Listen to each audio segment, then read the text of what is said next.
All right, I'm here to argue why Michael Bunting should be getting an 8-year contract. So the reason I believe that is because I'm crazy. But the reason I'm really thinking that is because I think it's going to work out long term. And the reason in the fact that he works so well with Austin Matthews right now. And that line, of course, he's playing on the top line. Of course, he has great numbers, and we're going to go over some of those numbers. But I think that it will be a great long-term investment, and you can do it in a small cap hit. And so actually he'll be a similar equivalent to, in my opinion, we're going to go over Nick Paul and the contract he just got with the Lightning. And next, remind you, Nick Paul was traded to the Lightning for, I believe, his first-round pick too. So it just makes sense for to get one of those contracts that are smaller than that Kyle Dubas needs to get into place, or the Lightning, or no, the Toronto Maple Leafs in general, because they have such big contracts coming up, and they have such big contracts in general, right? So you have these big monster contracts. So you have Tavares is $10 million. You have Marner $11.5. You have Austin Matthews $11.5, and you have Morgan Riley around $8. You also have Nylander at $7. So a lot of these big contracts is the reason I'm thinking you would do a smaller cap hit and a longer contract, right? So we're going to go over some of those numbers. So we'll switch over right now. Let's jump over to the next screen. So jumping out instead of Nick Paul, go over Michael Bunting. So looking at Michael Bunting, he's only making $950,000 cap hit, which is huge. So let's do that. Let's go over down here. So right now you can see Michael Bunting was picked up on free agency by Kyle Dubas at a $950,000 cap hit. So smart. Ended up working. It was a gamble, just like the rest of the things that Toronto did, but it worked out really well for them. And so, mind you, and the reason I think that we should go with a smaller. The reason I'm doing this is because I think it's frustrating to think all the big cap moves that they have to do, and thinking about what they have to do with Austin Matthews, because they're going to sign Austin Matthews to eight years. That's just. He's going to get $15 million, or he's going to get $15 million or higher, just like Connor McDavid. But so that's why they need to get some of these guys on that Austin enjoys playing with. Crazy how much enjoys playing with, and as well as is an effective player with Austin Matthews. So you're not signing Michael Bunting for who he is. You're signing him for who plays well with Austin Matthews, right? If it was any other player, you would do that, right? Austin Matthews needs someone that is going to get in those corners for him and is going to play dirty for him and get him the puck so that he can do Rocket Richard things like he did last year.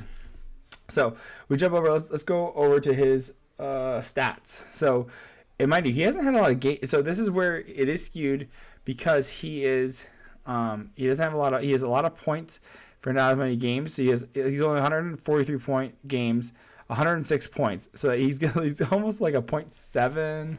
Let's see. So 5 divided by. So he's like a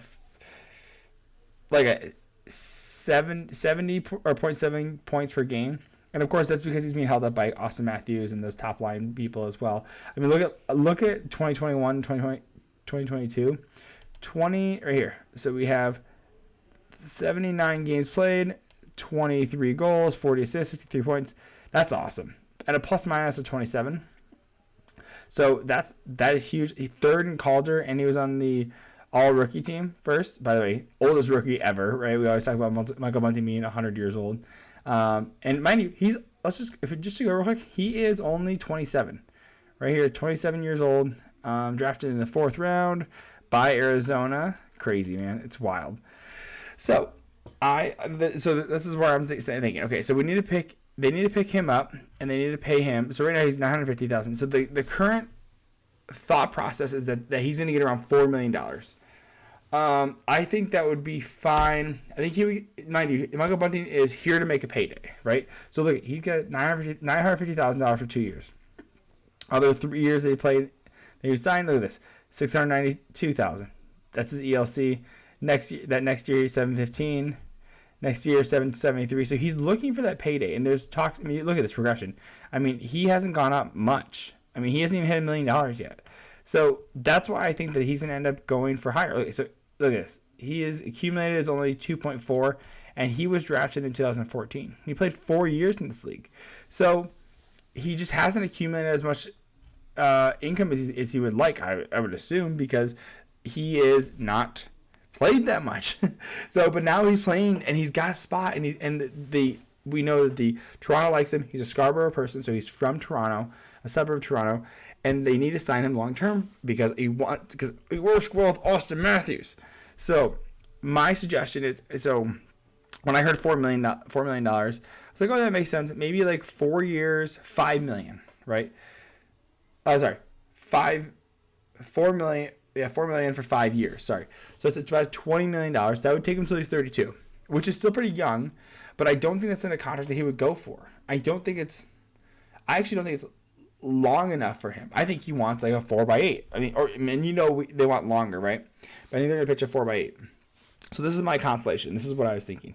So if you do, I think a 4x5 makes sense for the Toronto Maple Leafs, but Michael Bunting will not want to take it. I think he will take a smaller deal because he gets to play in his hometown team. And the reason I'm referencing this is you look at a player, again, like Nick Paul. So Nick Paul's contract right here. So he's making 3.15, and he just got signed to a $7 year deal for the Tampa Bay Lightning at 3.1. Right, if you look at Nick Paul's numbers, so again, you have to take into consideration who they're playing with.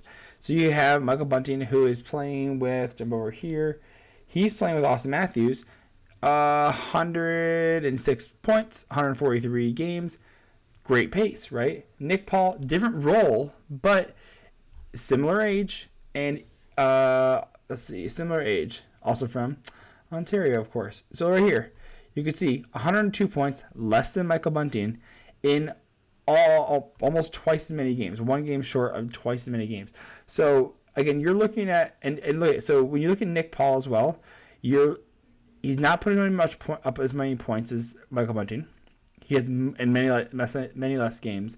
He's looking at 104 penalty minutes. So he's not racking up the penalty minutes either, though. And you look at Michael Bunting right here. Let's go to penalty minutes right here. 140. So look at that. So he does. So you're getting more. So what you're getting out of Michael Bunting is you're getting more of a grinder. You're getting a more a more tough guy, which is what everyone in Toronto says they need. They're like, hey, they need to be tougher. Look at this career time on ice. So even here, look at this year's. Let's go time on ice down. Let's go to time on ice. So he got average. So this is 20. So he signed the deal last year. So he started playing. He's at 17 minutes right now, right? And you look at Michael Bunting, time on ice, about 16. So about a minute less. So you're getting a guy that plays similar minutes. He gets more penalty minutes, but you know that means there's a toughness, there's an aggression. He's willing to fight the stars, fight other people for the stars in the team. He puts up more points. He gets along with your star. And it'll be another reason for Austin Matthews to grind and say, hey, man, we're going to keep your buddy. We're going to keep your buddy, Michael Bunting. So why don't you guys sign with us? You sign with us. You get to work with your guy. You get to hang out with them. And that is just one more thing that entices Austin Matthews to stick around. By the way, we're also going to see the cap jump up $1 million to $4 million. I don't think it'll do that much. But this is another reason you sign it to a long-term contract. Because you're not worried about this year. You're worried about the next 5 to 6, 7, 8 years, right? You want those bulk Austin Matthews years. Okay, Austin Matthews is 24 right now. And so I think you want to get Austin Matthews while he's in his prime. Get him around people that he's going to be long term. It's the same reason you have like Stamkos and you have Kucherov, and you get those guys signed long term because then you get them at great deals. Look what Tampa's doing, signing these long term deals so they can bring the cap hit down, the AAV, because mind you, the cap will go up, and it's going to go up over 8 years. It's going to go up exponentially.